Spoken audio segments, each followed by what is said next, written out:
네,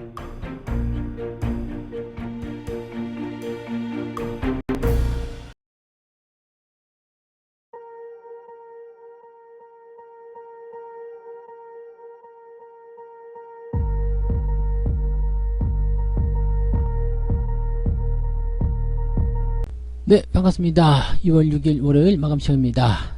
시장 더럽네 이렇게 말씀하실 것 같아요. 자, 낙폭을 좀 키워서 마감이 됐습니다. 코스피가 1.7%나 하락했어요. 여기 가장 큰 주범은 삼성전자와 하이닉스겠죠. 자, 그리고 코스닥도 0.7% 하락 마감을 했는데 뭐 상대적으로 좀 나아 보이긴 합니다만은 양시장 모두 하락 마감을 했다는 것은 변함이 없죠. 외국인 기관들도 전부 다 매도로 진행이 됐고요. 마지막까지 매도세를 확장을 시켰습니다. 이게 장 초중반 지나가면서 약간 매수세 전환 가능성도 좀 있었거든요. 그런데 그 이후에 그냥 안되겠다, 팔아야 되겠다 이 생각으로 접근이 됐더라고요. 그래서 대형주들이 낙폭을 또 확대하는 모습이 나타났고요. 개별주들도 상승 흐름을 조금 축소하면서 마무리가 됐습니다. 그래서 오늘 전체적으로 보면은 좀 눌리는 듯한 느낌이 좀 강했고요. 개별주들 같은 경우는 재료를 가지고서 상승세를 보였지만 시장 대비는 괜찮죠. 뭐 시장 1.7% 빠졌지만 뭐 10% 이상 올라왔다. 괜찮은 거예요. 뭐 2, 3% 올라왔다. 나쁘지 않습니다. 근데 전체적으로는 좀 압박감을 느낄 수 있는 그런 장이 아니었나 생각이 되네요. 차트 한번 보도록 하죠. 자, 코스피 지수 보시면은 아침에 양봉까지 만들어졌었잖아요. 근데 그리고 나서 주가가 밀리는 형태로 진행이 됐습니다. 지금은 또 조금 과도하게 밀렸다는 느낌이 좀 있죠. 2450포인트 정도 라인대가 기준점이 될 텐데, 자, 이렇게 되면은 아래쪽 지지 라인대는 일단은 지난번에 갭상승한 구간 2425포인트 정도 되는데, 여기까지도 한번 밀릴 수 있다라면 한 0.78% 정도 더 하락할 수 있는 가능성이 있겠죠. 자, 지지 라인대는 일단 계속 만들어지고 있습니다. 21선이 따라 올라붙어 주면서 내일도 올라오겠죠. 21선 따라 붙어줄 거고요. 61선은 조금 이제 눈치 보는 형태로 가고 있습니다. 자, 중요한 거는 이제 이평선이 한 군데 뭉쳤다는 얘기예요. 그래서 한 군데 뭉친 이후에 지지선만 만들어내면 주가가 상승할 수가 있는데, 과연 그 부분이 만들어질 수 있겠는가, 이 부분이죠. 자, 이번 주 목요일이 만기일입니다. 만기를 앞두고 있는 상황이기 때문에 약간의 이제 뭐 매수나 매도 입장에서는 조금 이 지수의 포인트를 조정할 필요성이 있겠죠. 그래서 삼성전자나 하이닉스 이런 대형주에 아무래도 이제 관심들이 많이 쏠리고 있을 거라 생각하고요. 분위기는 이 상태로 간다라면 미국 증시가 반등하지 않으면 조금 힘들 수 있어요. 그래서 미국 증시가 만약에 반등세를 보여서 분위기가 좋게 만들어지게 된다면 2450까지 있는 가능성이 있겠죠. 자, 지금 재료만 살펴보게 되면은 실업 지표가 뭐 좋게 나와가지고 뭐 긴축이 또 이상해질 수도 있다, 뭐 이런 얘기가 나올 수도 있는데, 실업 지표랑 관계 없어요. 일단은 뭐 물가라든지 이런 부분들이 안정세를 보이고 있기 때문에 긴축을 더 강하게 진행할 수는 없습니다. 그래서 이 부분은 시장이 또 어떻게 해석하느냐에 따라서 얘기가 달라질 수 있을 겁니다. 분봉 한번 살펴보도록 할게요. 자, 아침에 이 저점 잡으면서 올라가는 모습이 있었지만 이거 조심해야 된다 그랬죠. 자, 아침에 저점 잡고 올라가는 모습이었지만 이게 강하게 이렇게 올라가면 안 되죠. 왜냐면 아래쪽에 지지라인 때가 만들어져야 되는데 그 부분이 안 만들어지니까 주가가 밀려버리는 거고요. 여기서 지탱하는 힘이 없으니까 더 밀고 내려가는 모습입니다. 코스닥 같은 경우는 저점이 아침에 좀 잡혔었잖아요. 그래서 그 라인대를 유지하고 있다 보시면 됩니다. 자, 그 이후에 강하게 올라갔지만 주가는 결국 뭐 시장의 흐름에 따라서 밀리는 모습이었고요. 저점 지지라인대 유지하면서 마무리가 된 거죠. 그러니까 살펴보게 되면 시장 전체적인 분위기는 뭔가 이제 유지를 좀 하려고 하는 모습이긴 해요. 그렇지만 올라가는 것에 대한 어떤 거부감 이런 것들이 좀 생기고 있다라고 보셔야 될 것 같습니다. 자, 수급동에 한번 보도록 하죠. 외국인들은 3천억을 팔았습니다. 마지막까지 더 팔아가지고요. 원래는 2천억밖에 아니었는데 막판에 1천억을 더 팔았어요. 그래서 한 방에 던지는 모습이었고요. 금융투자는 외국인들이 매도를 줄이는 시점에서 나도 조금 가볼까라고 하다가 팔기 시작하니까 그럼 그렇지 그러면서 같이 더 집어넣는 모습이었어요. 그러니까 충격이 더 컸을 거예요.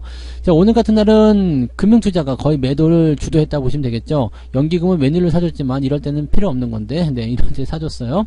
자, 어쨌든 외국인들 3천억, 기관이 5천억 해가지고 8천억에 대한 물량이 지금 시장에 나왔다라고 보시면 되겠습니다. 그래서 이 부분들은 아마 대형주로 많이 쏟아졌을 거고요. 코스닥은 그래도 그나마 좀 잘 버티는 모습이었지만 대형주들이 단계에 올라간 부분들을 또 깎아내면서 시장을 좀 아래로 끌어내리고 유지를 하는 그런 형태의 모습으로 만들어졌다 보시면 되겠습니다. 시총 상위 종목들 살펴보도록 할게요. 자, 지금 삼성전자가 무려 3% 넘게 하락했습니다. 그러면서 다시 지지라인 때까지 밀렸어요. 61,000원의 지지선입니다. 근데 지금은 이제 더 밀려가지고 61,000원까지 밀려서 뭐 데드크로스를 만든다. 뭐 그거 의미 없습니다. 왜냐면 아래쪽 지지선이 가까이에 있기 때문에 뭐 6만원대 이상에서 지지선만 만들게 된다면 뭐 삼성전자가 크게 밀릴 가능성 없어요. 오히려 이렇게 들어와 주게 된다면 다음번 치고 나갈 때 매수 포인트를 가져가기가 쉽겠죠. 하이닉스는 마찬가지예요. 하이닉스도 지금 이렇게 들어와 있지만 뭐 8만 6, 7천원대 지지라인 형성할 수도 있고 21선 지지라인 형성할 수도 있습니다. 그래서 오히려 이렇게 본다면 단기적인 하락을 통해서 지지선에 가까워지기 때문에 뭐 이제 바닥을 잡고 돌리려는 움직임이 나타날 수도 있겠죠. 그러면 만약에 내일까지, 내일이 화요일이잖아요. 내일까지 주가 하락세를 보이게 된다면 수요일 정도부터는 반등을 보여서 어느 정도 일정 수준까지 다시 올려놓는 모습이 나타날 수 있다. 자, 그러면 코스피 지수 같은 경우를 살펴보게 되시면 만약에 2420포인트까지 밀렸다. 그러면은 그 자리에서 잡아주고 그 다음에 다시 올려서 2450 이렇게 나올 수 있다는 얘기죠. 그러니까 만기일에서는요, 뭐 아래쪽으로 내려가게 되면 다시 올려놓는 모습, 위로 올라가면 다시 떨어뜨리는 모습 이런 게 나타나기 때문에 이런 부분에 대한 어떤 가두리 형태의 모습이다 라고 보시면 되겠습니다. 자, 어쨌건 시총 상위 종목군들이 대체적으로 아침보다는 굉장히 나쁜 상황으로 좀 밀려있는 모습이고요. 네이버 같은 경우 3%대 하락이고요. 그 다음에 카카오도 거의 3% 가까이 하락한 모습이 나타났습니다. 낙폭이 좀 컸죠. 자, 그 다음에 그 다음 걸로 넘어가면 조금 약해지긴 하는데 시총 상위 종목에 이런 매매 포인트가 많이 몰려있다는 것을 우리가 참고하실 수 있는 내용이 좀 되겠습니다. 상승했었던 종목들도 하락으로 바뀌고 이런 모습이었기 때문에 오늘 시장 분위기는 그다지 썩 좋진 않았네 라고 보시면 될 것 같습니다. 자, 코스닥 같은 경우에서는 에코프로비엠이 그래도 상승세 이어갔습니다. 상승폭을 좀 반납하긴 했습니다만 4%대 상승이었고요. LNF는 보합으로 마무리가 됐어요. 에코프로는 6%대 상승 그대로 이어가는 모습이었고요. 나머지는 그다지 별로 좋지 않았죠. ENM도 지금 전일 많이 올랐기 때문에 좀 떨어진 모습인데 이건 나쁘지 않아요. 지지선 위쪽에 있기 때문에 큰 문제 없는 모습이고요. 그 다음에 카카오 게임즈, HLB, 그리고 펄어비스 이런 종목들이 좀 하락을 좀 많이 보였습니다. 그리고 뒤로 넘어가도 마찬가지죠. 올라간 종목보다 내려간 종목이 훨씬 많습니다. 그리고 레인보우 로보틱스 같은 경우는 지금 하락으로 방향을 잡아주고 있기 때문에 주의가 좀 필요하다고 보시면 되겠고요. 다우데이터 역시 마찬가지 하락세를 진행시켜 가고 있는 모습입니다. 근데 위메이드는 어제 상승 이후에 계속 상승세 이어가고 있는 모습이고요. 그 다음에 오늘 리오프닝 관련한 종목에서 이제 파라다이스도 오늘 상승세 보여주고 있지만 모두투어라든지 또는 CGV 이런 종목도 다 올라오는 모습이었어요. 호텔신라도 상승폭 반납하긴 했습니다만 유지 잘 되고 있고요. 지금 데드크로스 상황이기 때문에 옆으로 눕는 모습은 나타날 거예요. 하지만 전체적으로 올라가는 형태로 갈 수 있습니다 라고 판단하실 수 있습니다.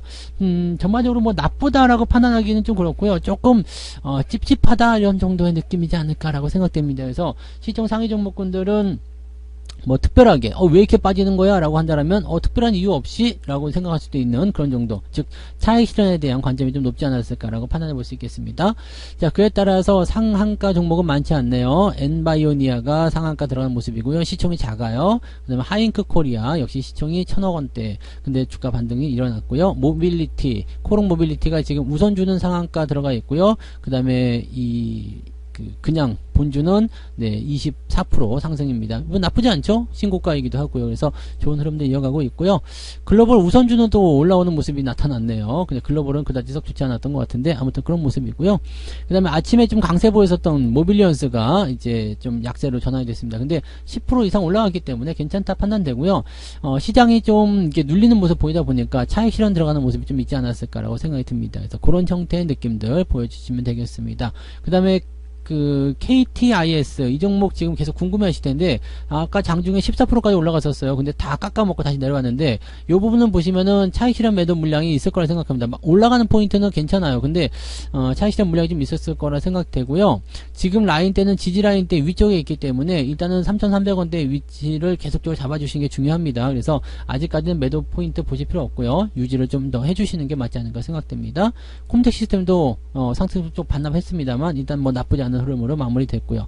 이렇게 보면 그렇게 나쁜 것 같지는 않아요. 그리고 상승 종목들도 힘스가 지금 2.4%, 2.34% 올라오면서 상승 상위에 이 이름을 올려놨고요. 그래서 분위기적으로 봐서는 뭐 나쁘지 않고 여행주들 움직임도 좋죠. 하나투어도 지금 2.3% 올라오면서 분위기 계속 끌고 가고 있기 때문에 그렇게까지 나쁜 것 같진 않아요 라고 할 수 있겠는데 근데 그렇다고 좋은 것도 아닙니다 라고 보시면 될 것 같죠. 자, 하락률 보시면은요 신테카바이오가 이제 떨어진 모습이었고 다물 멀티미디어 이거 조심하셔야 됩니다. SBB테크 안랩 조심해야 되고요. 이런 종목들 위주로 되어 있고요. 뭐 대체적으로 뭐 큰 문제는 없는 것 같아요. 그리고 쭉 내려보게 되면 네, 2.96%.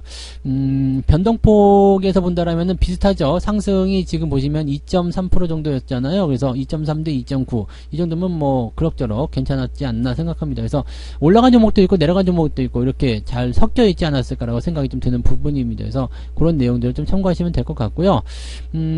아침에 보니까 파마였죠. 파마.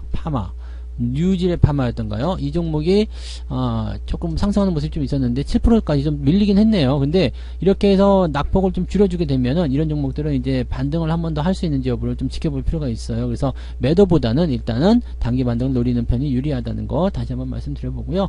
여기서 만약에 더 밀린다라고 한다면 일단은 이게 저점이 아니겠죠. 그래서 항상 지지점 포인트는 연속적인 반등을 우리가 노려보고 가셔야 됩니다. 그래서 그 내용들 꼭 참고하시기 바라고요. 어쨌든 그래도 7%나 올라왔기 때문에 한숨 돌릴 수 있지 않을까 생각되긴 합니다. 그래서 이 종목들 갖고 계신 분들 뭐 종목 진단으로 많이들 오셨던데 이 부분들은 이제 그런 식으로 판단하시면 될 것 같아요. 자, 매매 동향 살펴보도록 합니다. 기관적 움직임 보게 되시면 인버스 매수가 들어왔네요. 그 다음에 LG전자 매수 있고요. 오스템 임플란트. 요거는 근데 뭐 특별하게 여러분 대응하실 거 없어요. 삼성전자 매도가 제법 많았어요. 1,000억 원 정도 순매도가 나타났는데 금융투자가 거의 대부분 잡고 있을 거예요. 그래서 금융투자의 움직임. 매수는 거의 없었어요. 지금 보면은 ETF 쪽으로만 진행된 모습이고요. 매도 같은 경우도 대형주 쪽 위주로 조금 매도가 들어간 모습이었는데 뭐 그렇게까지 중요한 포인트는 아니었던 것 같아요. 대신에 매도 물량은 제법 있었던 것 같습니다. 그래서 몇몇 종목에 쏟아지는 이 시총 상위 종목 몇몇 종목에만 매도 포인트가 많이 쏠렸다고 판단하시면 될 것 같고요. 외국인들 같은 경우도 오늘은 삼성전자 매도가 좀 있었죠. 근데 매도가 작아요. 아시죠? 삼성전자 매수 같은 경우는 몇천억씩 들어가지만 지금 매도 1,300억 들어갔는데 물론 추가적으로 더 나올 수도 있겠습니다만 지금 현재 상황으로 봤을 때는 추가적으로 지수를 더 끄집어 내리게 되면 만기일 포지션에도 약간 영향을 줄 수밖에 없기 때문에 그렇게까지 나올 것 같지는 않습니다. 대신에 시총 상위 종목들 골고루 팔아먹는 모습이었고요. 매수는 에코프로, BM, 에코프로 이런 종목들 위주로 2차전지 관련한 종목들 대체로 매수가 좀 들어갔습니다. 나머지들은 물량이 작기 때문에 크게 중요하지 않다고 보시면 될 것 같아요. 네. 자, 그래서 오늘 시장 총평을 좀 내려보게 된다라면은요, 일단은 지수는 내려갔어요. 근데 시총 상위 종목에만 국한된 매도가 있었기 때문에 좀 압박이 됐고요. 지수가 내려가니까 아무래도 투자 심리가 조금 주춤했을 거예요. 그래서 그런 부분들이, 뭐 상승폭을 좀 깎아먹기도 하고, 좀 이제 뭐 매수의 어떤 유입을 좀 막아주는 역할을 좀 하지 않았을까 생각되는데, 뭐 일단 이런 부분들은, 네, 현재 시점에서 나타날 수 있는 그런 부분들이고요. 내려간 이후에 또 올라가면 되거든요. 그래서 별 문제는 되지 않습니다. 일단, 주가는 네, 지지점 잘 만들고 상승 추세 전환되고요. 그 다음에 단기 이평선 지금 골든크로스 전환됐다는 거 이게 중요하겠죠. 그래서 어떻게 본다라면 지금 현재 시점에서 한 번 더 내려간 이후에 또는 내려가지 않고 그냥 반등이 나가더라도 반등 포인트만 실어준다라면 주식에 대한 매수 포인트들 또 나올 수 있을 거라 생각됩니다. 그래서 너무 걱정하실 필요 없을 것 같고요. 네, 유지만 잘 하셔도 큰 문제 없을 것 같습니다. 지수는 아직 2,500포인트 넘지 못했는데 2,500을 넘어가는 시점부터는 조금 더 상황이 또 달라질 수 있겠죠. 이렇게 된다면 300일 이평선까지 지금 2,550까지 밀렸잖아요. 그러니까 이렇게 끄집어내리는 움직임들이 상당히 긍정적으로 바뀔 수 있다는 것을 참고하시면 되겠습니다. 보다 자세한 이야기들은 오늘 저녁 방송이 있죠. 네, 저녁에 9시에 유튜브에서만 진행되는 무료 방송이 있습니다. 그래서 저녁 9시 유튜브에서만 진행되니까 그때 오셔서 또 저녁 방송 이야기들, 오늘 시장 이야기들 같이 풀어보시면 되겠습니다. 자, 오늘도 고생들 많으셨고요. 오늘도 잘하셨어요. 네, 이따가 저녁 방송에서 뵙도록 하겠습니다. 고맙습니다. 본 방송에서 제공되는 모든 정보는 투자 판단의 참고 자료이며 투자의 최종 책임은 본 방송을 이용하는 본인에게 있습니다.